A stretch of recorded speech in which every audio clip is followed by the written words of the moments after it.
ভাই, যদি আজ রাতেই আপনার মৃত্যু হয়, যদি আজ রাতেই আপনাকে সাদা কাপড়ে জড়িয়ে কবরের মাটির নিচে নামিয়ে দেওয়া হয়, আপনি কি প্রস্তুত আছেন?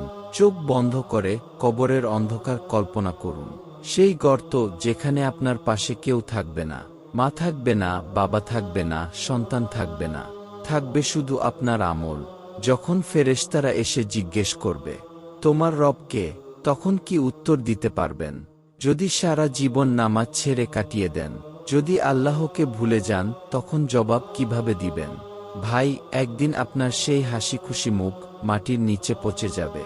আপনার প্রিয় কাপড়, প্রিয় ঘড়ি, প্রিয় ফোন সব এখানে পড়ে থাকবে, কিন্তু আপনি থাকবেন মাটির নিচে একা, নিঃসঙ্গ। তখন শুধু একটা কথা মনে পড়বে, হায় আফসোস, যদি আরেকটু তাওবা করতাম, যদি আল্লাহকে ডেকে নিতাম, যদি 5 ওয়াক্ত নামাজের সাথে লেগে থাকতাম। কিন্তু তখন আর কোনো সুযোগ থাকবে না। আজ আপনার হাতে সময় আছে। আজ ফিরতে পারেন, আজ কান্না করতে পারেন, আজ ক্ষমা চাইতে পারেন। ভাই, দেরি হওয়ার আগে ফিরুন, কারণ কবর কাউকে ছাড় দেবে না। এখানে রাজা, ভিখারি, ধনী গরিব সবার শেষ ঠিকানা একই।